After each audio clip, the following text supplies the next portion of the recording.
तो कैपेसिटेंस में हम लोग आगे बढ़ते हैं। लास्ट लेक्चर पर हम लोगों ने कैपेसिटेंस पढ़ा था, कैपेसिटर पढ़ा था और सीरीज़ और पैरेलल कॉम्बिनेशन पढ़े थे। उसके बाद हमने इक्विवेलेंट कैपेसिटेंस किस तरीके से फाइंड करना है वो भी सीखा था। कुछ सर्किट भी बनाए थे, कुछ न्यूमेरिकल भी किए थे। ये जो सर्किट बने थे जिसमें सीरीज़ और पैरेलल में अभी भी कन्फ्यूज़न आपको होगा, वो हम कंटिन्यू करेंगे भी। वो जब ये टॉपिक पढ़ना है एनर्जी स्टोर इन कैपेसिटर, तो वो सर्किट्स यहाँ भी आएंगी, तो नई चीज़ भी सीखेंगे और साथ ही साथ पुरानी चीज़ों का प्रैक्टिस भी करते हुए चलेंगे। अब बात करते हैं इस टॉपिक की, energy stored in a capacitor. देखिए बेसिकली कैपेसिटर का काम क्या है। कैपेसिटर का वर्क है चार्ज को स्टोर करना, यानी हम क्या करते हैं बाहर से चार्ज ला करके उस कैपेसिटर पर फिक्स करते हैं, देते रहते हैं। तो अब हमने जो पढ़ा है कैपेसिटर, वो पढ़ना है कौन सा, पैरेलल प्लेट कैपेसिटर। तो यहाँ पर मान लीजिए हमने कोई एक पैरेलल प्लेट कैपेसिटर बना लिया, ये हो गया पैरेलल प्लेट कैपेसिटर, ठीक है। और ये पहला प्लेट हो गया, ये हो गया दूसरा प्लेट।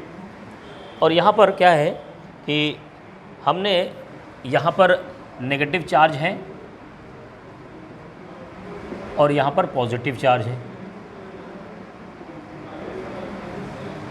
ठीक है। और जो चार्ज है वो Q डैश है या Q है, हम लेके उसे भी ट्रांसफ़र करेंगे। अब बात होती है कि मान लीजिए ये प्लस चार्ज आया कैसे, यहाँ नेगेटिव चार्ज आया कैसे। एक्चुअल में हम किसी एक प्लेट को चार्ज देते हैं और दूसरे पर जो है इंड्यूस हो जाता है। ये जो इंड्यूस चार्ज होता है, मान लीजिए यहाँ से हम क्या कर रहे हैं, पॉजिटिव चार्ज को ट्रांसफ़र कर रहे हैं यहाँ से यहाँ तक, प्लेट 2 से प्लेट 1 पर पॉजिटिव चार्ज को ट्रांसफ़र कर रहे हैं, लेकर जा रहे हैं। तो जाहिर सी बात है यहाँ से यहाँ चार्ज लेकर के जाने में हमें वर्क करना पड़ेगा। क्या करना पड़ेगा, वर्क करना पड़ेगा। जैसे कि पोटेंशियल में, पोटेंशियल क्या होता था, एक टेस्ट चार्ज को सोर्स चार्ज के पास लेकर के आने में जो वर्क डन होता है अपॉन Q, यही होता है उसका पोटेंशियल। यही काम हमें क्या करना पड़ेगा, ये स्मॉल वर्क डन करना पड़ेगा, ठीक है। तो यहाँ पर क्या करेंगे, small work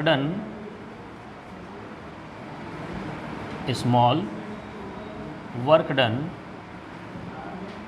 in transferring the charge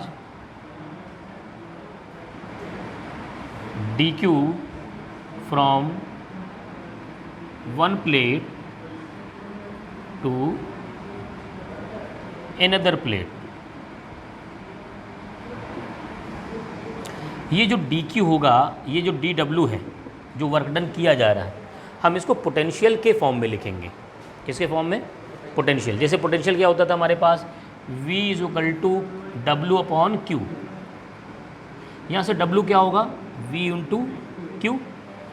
तो यहाँ से देखिए स्मॉल वर्क डन हो रहा है, स्मॉल चार्ज हम ट्रांसफ़र कर रहे हैं dq, और पोटेंशियल कितना है v, ये हो गया v, ठीक है। अब ये हमने स्मॉल जो है चार्ज को यहाँ पर ट्रांसफ़र किया। अब अगर टोटल वर्क डन की बात की जाए, जब हम टोटल चार्ज ट्रांसफ़र करेंगे, है ना, तो यहाँ पर लिख देंगे हम टोटल वर्क डन। ये हो जाएगा W = इंटीग्रेशन dW, ये हो जाएगा dq × V इंटीग्रेशन, ठीक है। एक काम करते हैं, यहाँ पर V की जगह हम वैल्यू पुट कर देते हैं, इसको ले कहते हैं Q और C के फॉर्म में।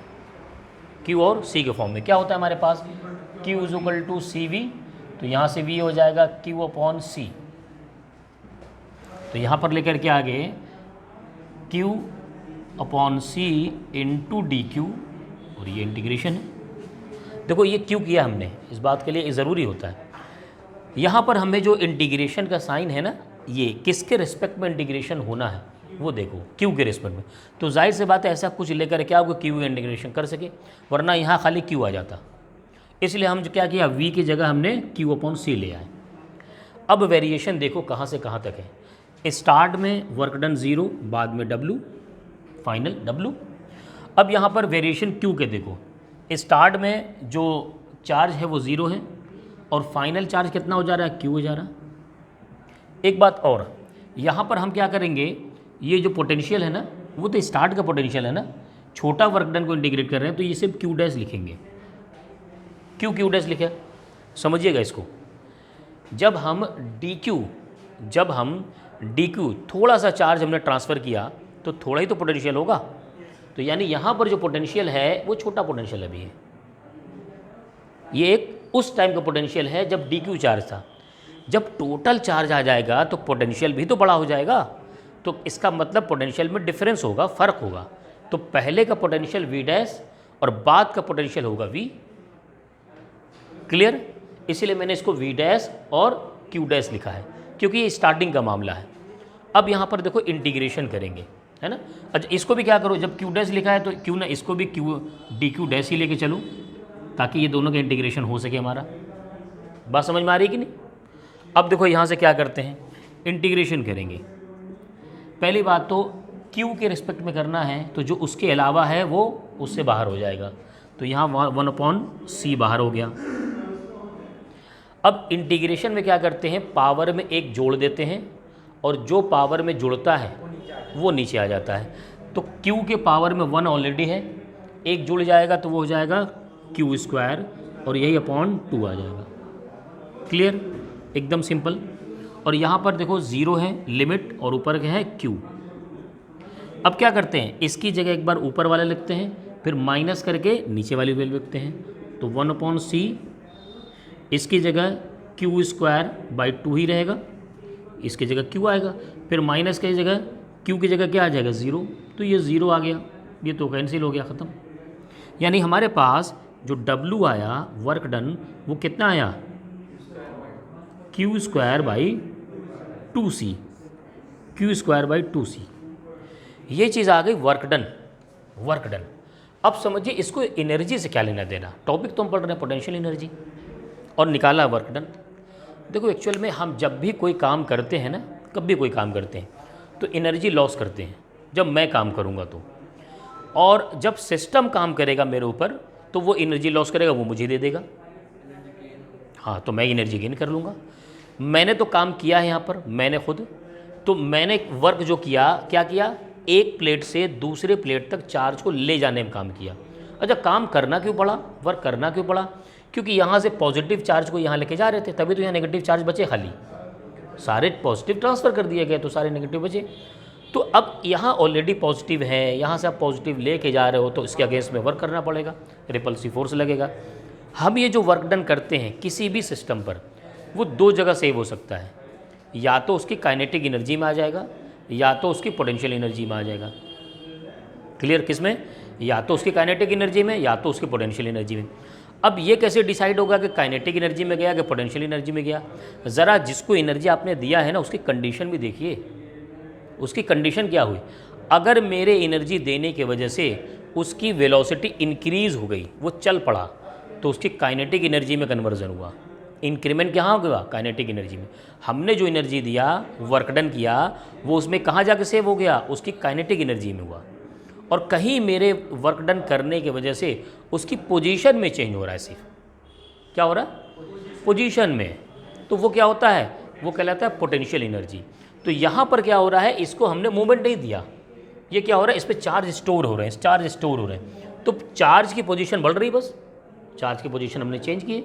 तो इससे क्या हुआ, ये जो वर्क डन है ये इसके पोटेंशियल एनर्जी के फॉर्म में सेव हो जाएगा। क्या हो जाएगा, हाँ, पोटेंशियल एनर्जी के फॉर्म में सेव हुआ। तो this work done is stored as a electrical potential energy.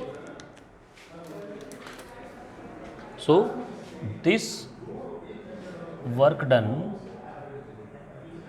stored as a electrical potential energy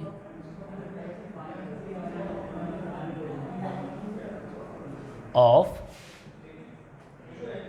capacitor. अब देखिए ये इसी को हम क्या लिख देंगे, U is equal to half Q²/C। Clear? क्या हमारे पास एक फॉर्मूला होता है Q is equal to CV? ज़रा वैल्यू रख के देखो, फॉर्मूले को बदलते हैं, हाफ Q की जगह CV, तो C² V²/C कैंसिल हो जाएगा, क्या आ जाएगा, हाँ, हाफ CV²। एक और फॉर्मूला आ गया, इसको एक और बदल दो, V की जगह ले आओ, V की जगह आ जाएगा Q by c, Q by c. तो नहीं, तो फिर बदला नहीं, कुछ बदला कि नहीं, वही आ जाएगा हमें लग रहा है। एक काम रखो, C is equal to q by v रखो, हमें तो वेरिएशन करना है ना। चलो C is equal to q by v रखो, half q by v into v square, क्या आ जाएगा, हाफ क्यू वी, हाँ बस क्यू आ गया। एक और फॉर्मूला आ गया हमारे पास, देखो 3 फॉर्मूला है। क्यू और सी में अगर न्यूमेरिकल गिवन हो वैल्यू तो ये वाला फॉर्मूला यूज़ कर लो, अगर सी और वी में गिवन हो तो ये फॉर्मूला यूज़ कर लो, अगर क्यू और वी में हो तो ये फॉर्मूला यूज़ कर लो। कैसे आया, हमने ये वैल्यूज़ यूज़ किए हैं, ये जानते हैं हम वैल्यूज़। क्लियर, ठीक है, नोट कीजिए। इसके बाद कुछ और चीज़ें सीखते हैं।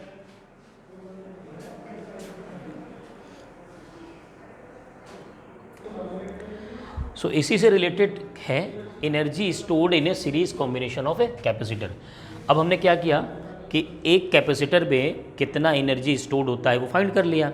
अब मान लीजिए हमने 4-5 कैपेसिटर सीरीज़ में लगा दिए या n नंबर ऑफ लगा दिए, तो उससे कितनी एनर्जी स्टोर्ड हो रही है उसका फॉर्मूला डिराइव करते हैं। ठीक है, इसके लिए देखो जो बेसिक कॉन्सेप्ट वही है कि भाई जब सीरीज़ में हम लगाते हैं इसको, तो सीरीज़ में क्या कांस्टेंट होता है, चार्ज कांस्टेंट होता है या पोटेंशियल चार्ज। सीरीज़ में जितने भी कैपेसिटर लगेंगे 1 2 3 4 5 सब में सेम चार्ज आता है, तो यानी चार्ज क्या होता है, कांस्टेंट होता है। तो क्या लिखेंगे, फॉर ए सीरीज कॉम्बिनेशन, इस बात को एकदम रट डालिए, Q is equal to constant. हर न्यूमेरिकल में ज़रूरत पड़ती है इसकी, Q is equal to constant. अब टोटल एनर्जी का देखिए क्या फॉर्मूला हमारे पास है, U इज इक्वल टू, अभी सामने फॉर्मूला है हाफ, या ऐसे लिख दो Q स्क्वायर बाई 2C, ये हमारे पास फॉर्मूला है। अब मान लो कि 3 या 4 या 5 जो है सीरीज़ में लगे हुए हैं, तो सबके इंटर्म जो है पोटेंशियल एनर्जी क्या करेंगे, हम ऐड कर देंगे। देखो ऐसे कर सकते हैं, तो U इज इक्वल टू यहाँ हो जाएगा Q स्क्वायर बाई 2, अब यहाँ हो जाएगा 1/C1 plus 1/C2 plus 1/C3 plus dot dot इस तरीके से। ठीक है, क्योंकि C सबका C वेरी करेगा। यहाँ पर क्या हो जाएगा, अगर हम इसको मल्टीप्लाई कर दें तो सीधे लिख सकते हैं ना, U1 plus U2 plus U3 dot dot, ये n नंबर ऑफ तक चला जाएगा, ये हो जाएगा। तो ये फॉर्मूला हम लोग यूज़ करेंगे जब कैपेसिटर किस में लगे हों, सीरीज़ कॉम्बिनेशन में। उस वक्त हम जो टोटल एनर्जी के काउंट करेंगे वो इस तरीके से यूज़ काउंट करेंगे। अच्छा मान लो यहीं पर क्या होगा, ये कैपेसिटर का जो सीरीज़ कॉम्बिनेशन है, energy stored in parallel combination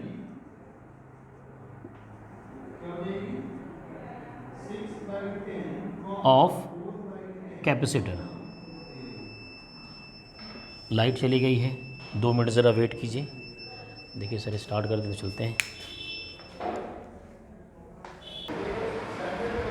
तो रिज्यूम करते हैं, लाइट आ गई है। सीरीज़ कॉम्बिनेशन के लिए हमने फाइंड कर लिया, अब हम क्या करेंगे, पैरेलल कॉम्बिनेशन के लिए फाइंड करेंगे। देखो पैरेलल के लिए क्या कांस्टेंट होता है, वहाँ पर तो चार्ज कांस्टेंट होता है। अब यहाँ का पैरेलल में क्या होता है, जब ब्रांचेस बनती है ना, चार्ज कुछ इधर चला गया कुछ इधर चला गया, तो चार्ज कांस्टेंट नहीं होता बल्कि पोटेंशियल कांस्टेंट होता है, सब में सेम पोटेंशियल होता है। तो यहाँ पर क्या होगा, फॉर ए पैरेलल कॉम्बिनेशन क्या होगा, V is equal to constant. ठीक है, तो ये वाला फॉर्मूला कर लो, हाफ CV स्क्वायर वाला यहाँ से, तो यहाँ से हो जाएगा एनर्जी स्टोर जो होगा वो हाफ CV स्क्वायर है ना। पोटेंशियल क्या करेंगे, V स्क्वायर बाई 2 कॉमन ले लिया, पोटेंशियल कॉमन है, C1 plus C2 plus C3 dot. Parallel में तो ऐसे जोड़ते हैं ना, सीरीज़ में ये कॉम्बिनेशन होता है कैपेसिटेंस का, इक्विवेलेंट कैपेसिटेंस इसी से तो आता है, समझ गए। तो यहाँ पर क्या हो जाएगा, V is use equal to, इसको ऐसे लिख सकते हैं, इसी कॉम्बिनेशन को आप सीधे लिख सकते हैं U1 plus U2 plus U3।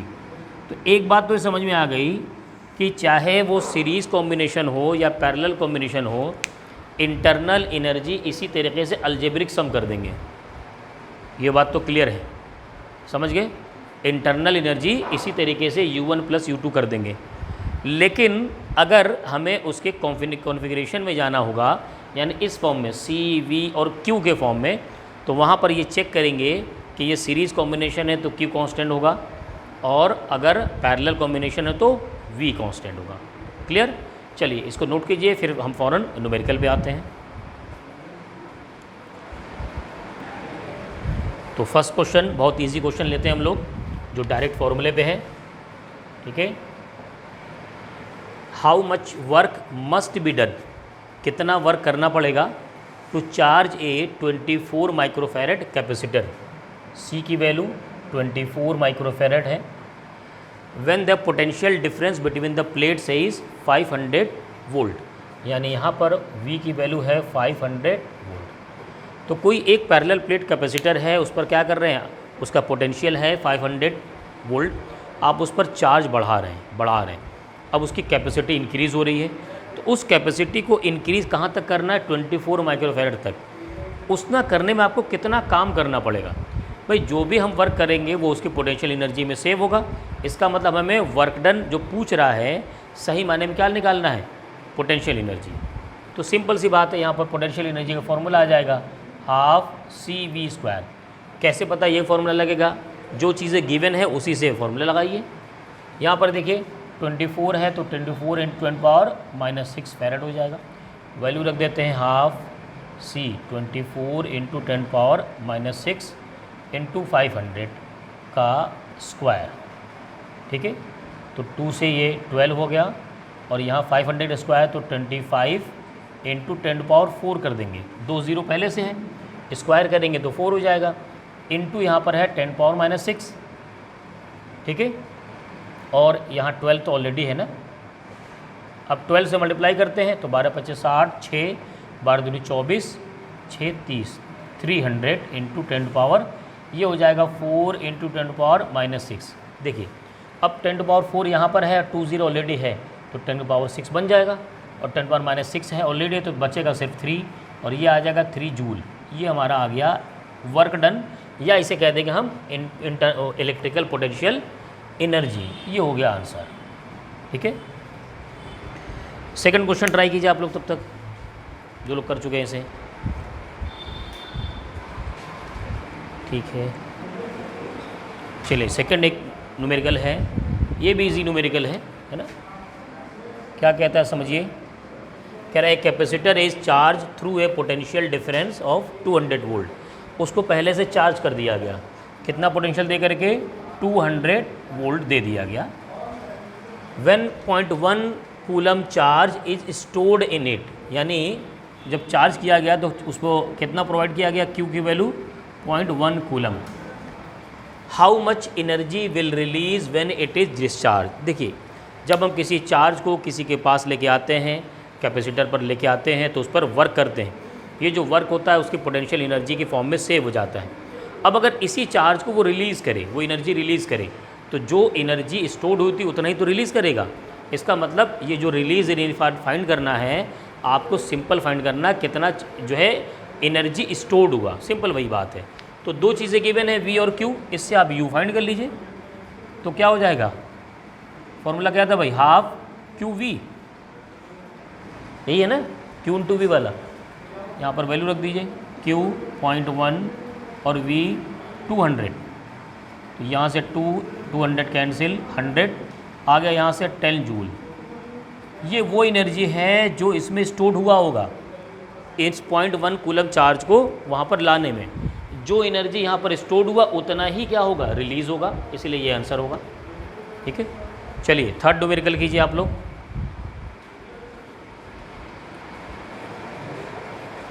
चलिए एक अच्छा क्वेश्चन है ये, इसको ध्यान दीजिएगा, है ना। कह रहा है a parallel plate capacitor of 300 microfarad.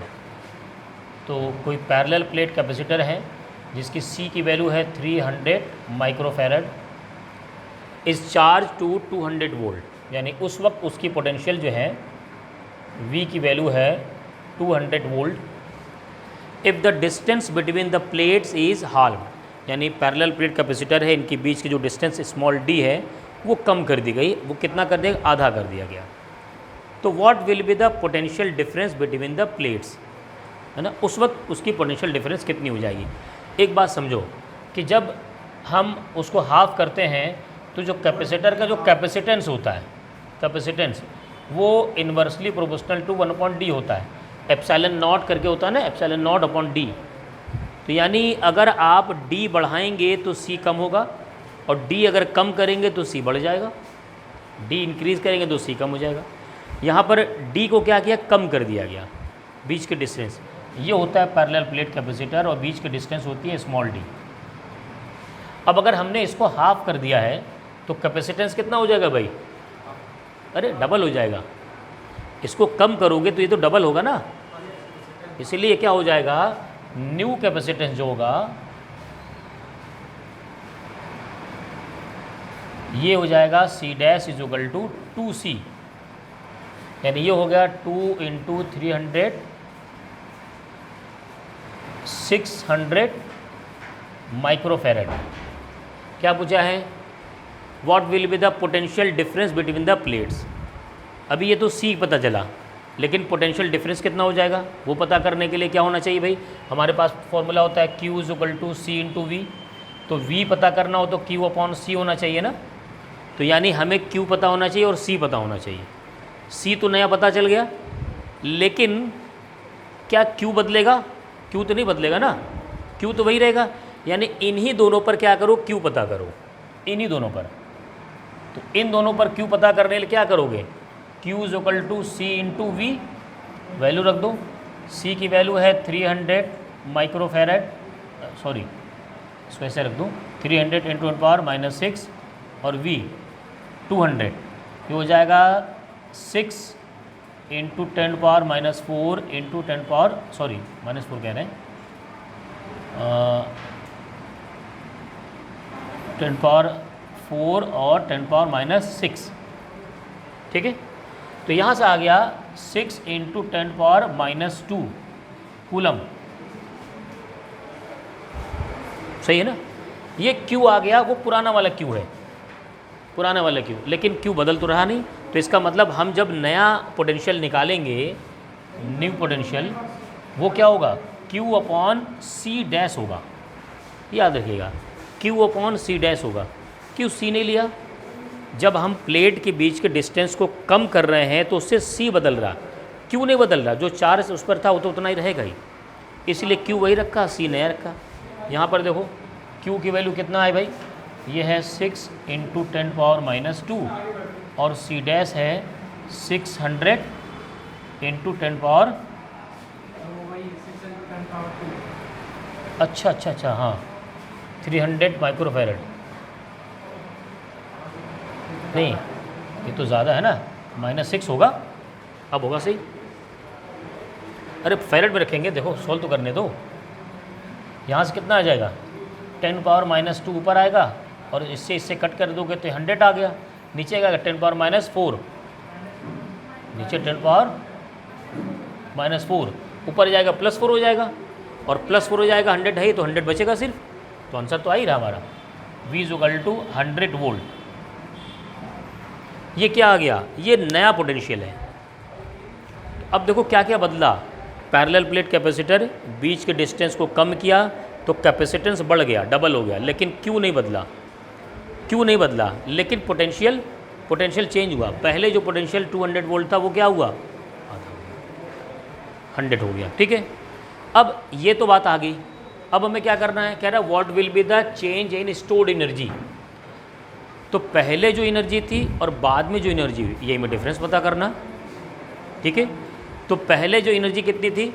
U1, क्या पता करो? हाफ, किससे पता कर लें? CV से पता कर लें। क्या फॉर्मूला था? देखो, half CV square, CV square. तो अच्छा QV से भी पता कर सकते, किसी से पता कर सकते हैं, क्योंकि C भी बदल गया है और V भी बदल गया है ना। तो ये CV स्क्वायर, पहले C कितना था? पहले c था 300 इंटू 10⁻⁻6 और v कितना था 200 का स्क्वायर।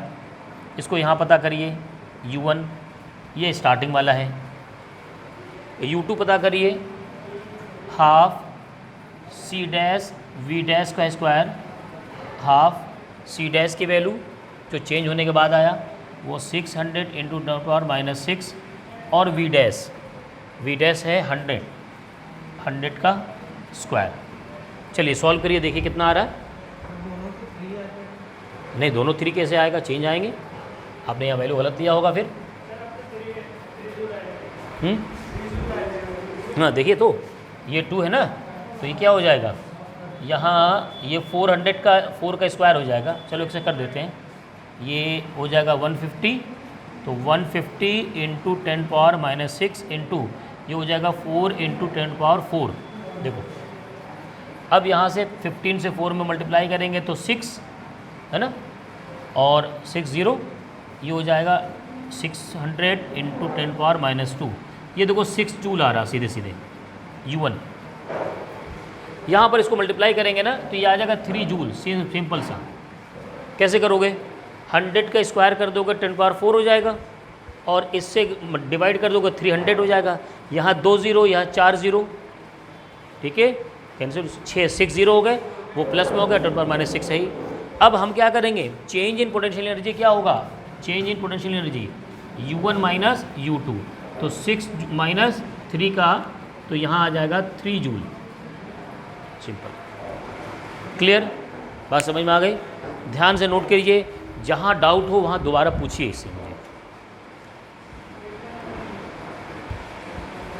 चलिए इस न्यूमेरिकल को देखिए, न्यूमेरिकल पर फ़ोन को ज़रा ध्यान दीजिए भाई सभी लोग। इसमें सीरीज़ और पैरेलल कॉम्बिनेशन आ चुका है, अब हम इसको सॉल्व करेंगे, है ना। कह रहा है 2 capacitors of capacitance C1 and C2 arrange in series are connected parallel with a third capacitor. यानी 2 तो पहले सीरीज़ में कनेक्टेड है ही, C1 और C2। तो जब भी कोई सीरीज़ में कनेक्टेड होता है तो हम उसको कैसे लिखते हैं, मैं यहाँ लिख के दिखा दे रहा हूँ।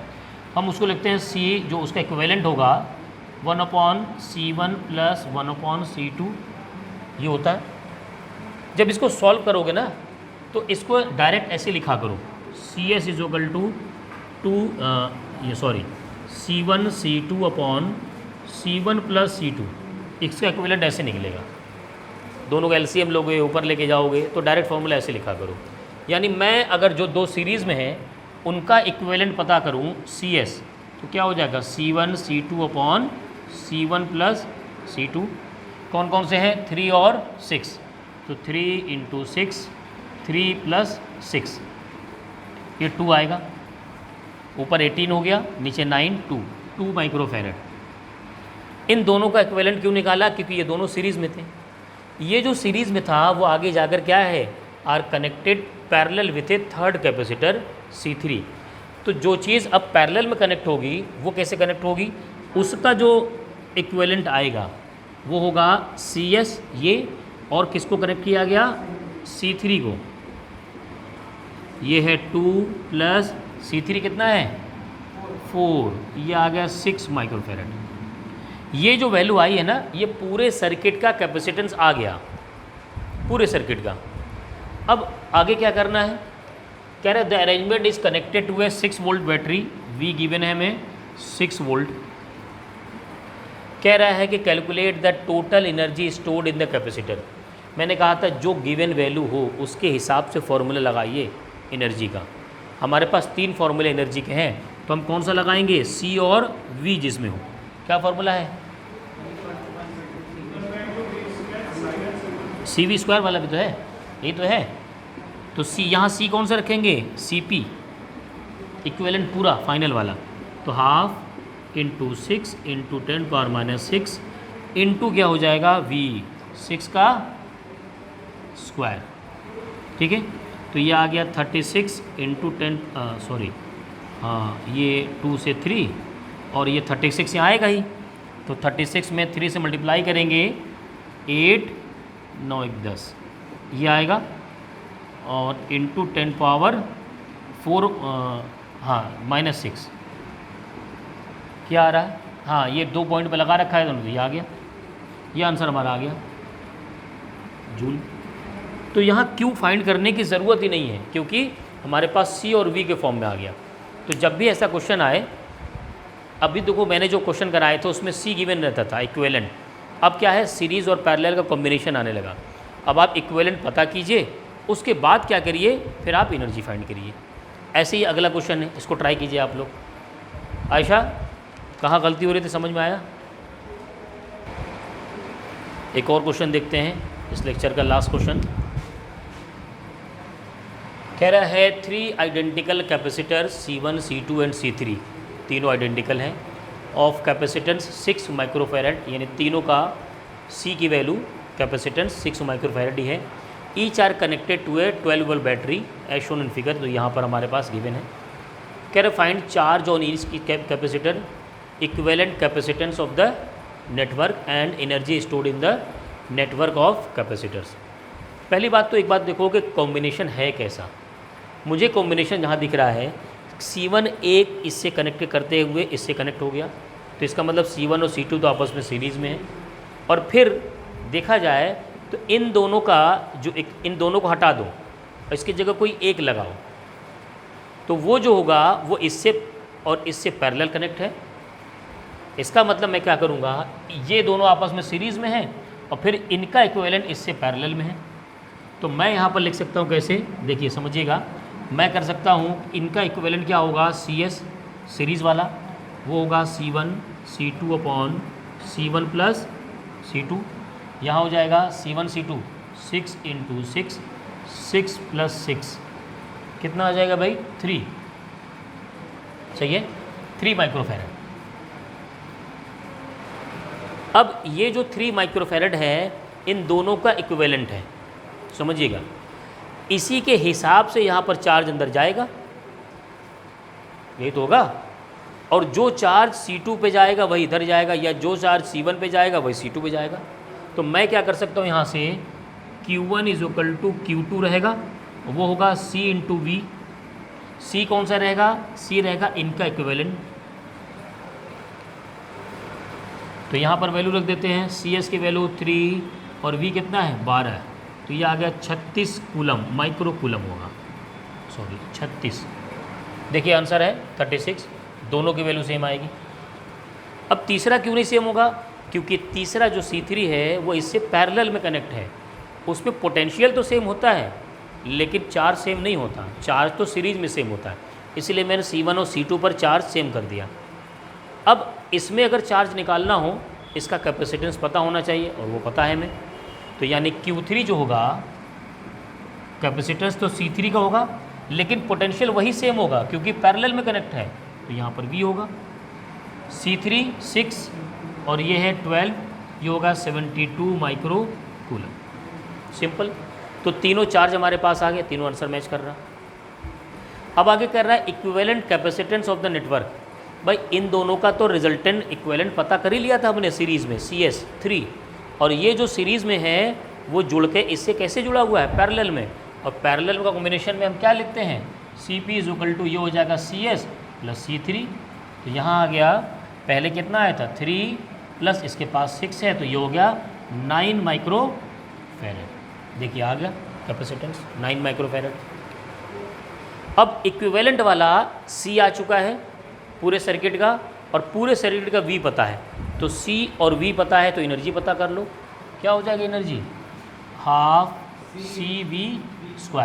C कौन सा रखा जाएगा, P वाला पूरे का, यहाँ हो जाएगा हाफ CP 9 इंटू, अच्छा 10⁻⁻6 कर दो, और V की वैल्यू 12 का स्क्वायर, ठीक है।